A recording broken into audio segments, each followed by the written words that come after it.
Bismillahirrahmanirrahim. Assalamualaikum warahmatullahi wabarakatuh. Perkenalkan, saya Maria Hasan, SPD MPD dari Angkatan 1 kelas 3 BCKS tahun 2025. Saya akan menjawab pertanyaan kasus 4 pada modul 3. Ilustrasi kasus 4 yaitu: di perpustakaan sekolah, Rara sedang bertugas sebagai petugas piket kebersihan kelas.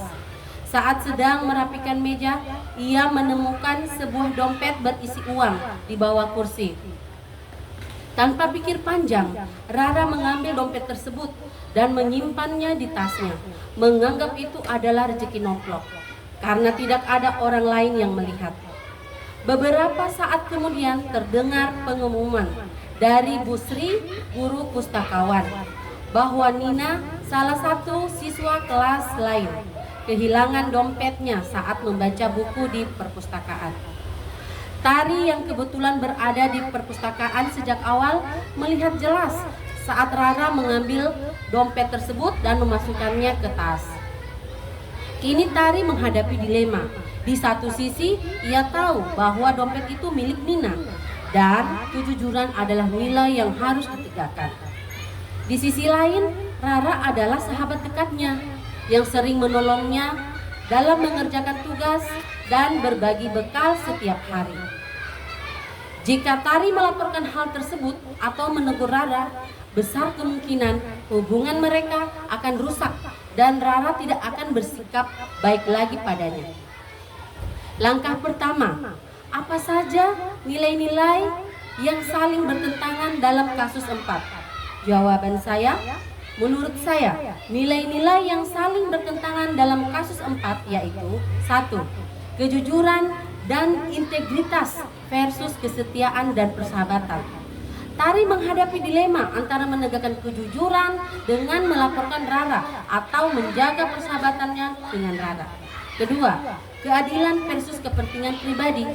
Tari harus memilih antara memastikan Nina mendapatkan kembali dompetnya, memperoleh keadilan, atau menghindari konflik dengan Rara untuk kepentingan pribadi. Langkah kedua, siapa saja yang terlibat dalam situasi pada kasus 4? Jawaban saya, pihak-pihak yang terlibat dalam situasi pada kasus 4 adalah: yang pertama, Rara sebagai pelaku utama yang mengambil dompet, Nina sebagai pemilik dompet yang hilang. 3. Tari sebagai saksi dan pihak yang menghadapi dilema karena melihat sahabatnya Rara mengambil dompet Nina yang jatuh tersebut. Keempat, Bu Sri sebagai guru pustakawan yang mengumumkan kehilangan dompet. Langkah ketiga, fakta-fakta apa saja yang relevan dengan situasi pada kasus 4? Jawaban saya, fakta dalam kasus 4 tersebut yaitu: yang pertama, Rara menemukan dompet berisi uang di perpustakaan. Yang kedua, Rara mengambil dompet tersebut dan menyimpan di tasnya. Yang ketiga, Nina kehilangan dompetnya di perpustakaan. Yang keempat, Tari melihat Rara mengambil dompet Nina.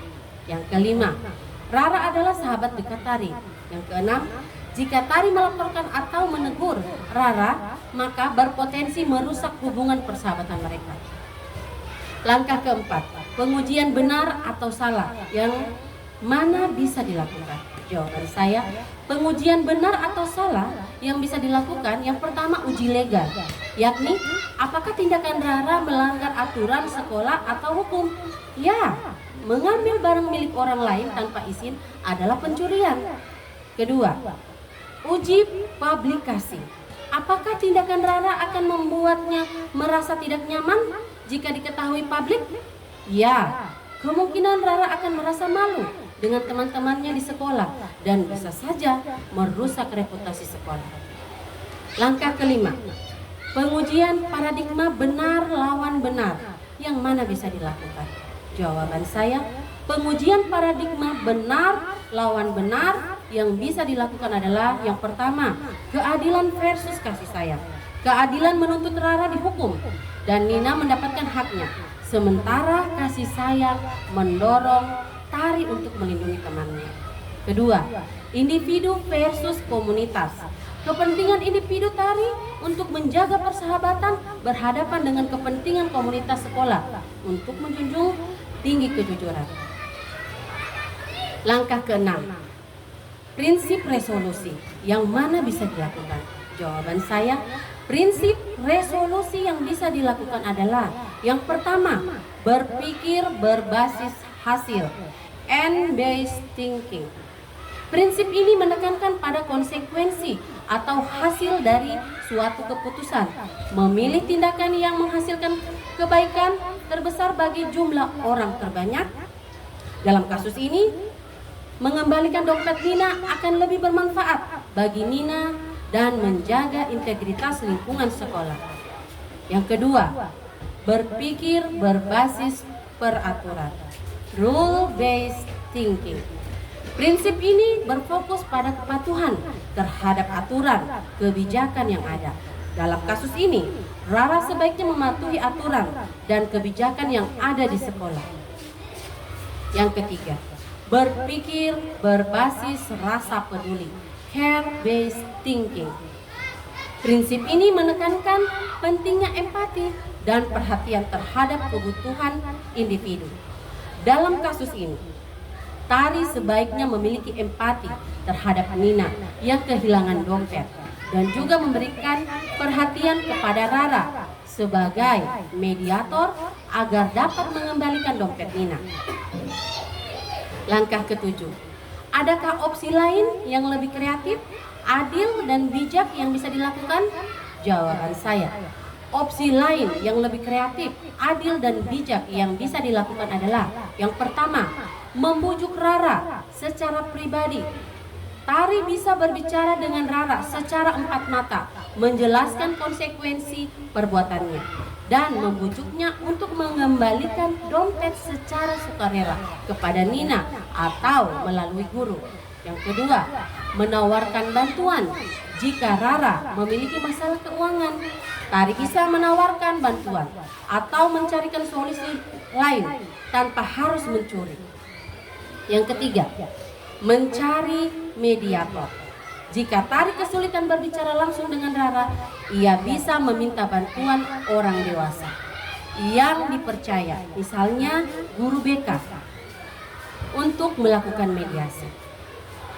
Langkah ke-8, apa keputusan akhir yang ibu bapak ambil sesuai dengan analisis kasus 4?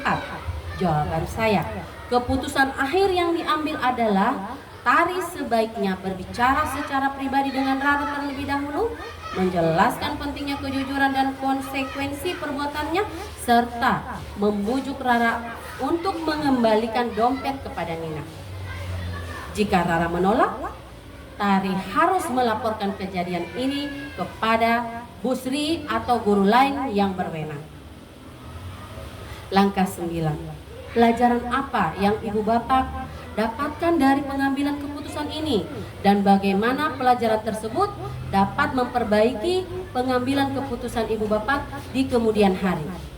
Jawaban saya, pelajaran yang saya dapatkan dari pengambilan keputusan ini adalah: pertama, pentingnya menegakkan nilai-nilai moral seperti kejujuran bahkan di tengah dilema persahabatan.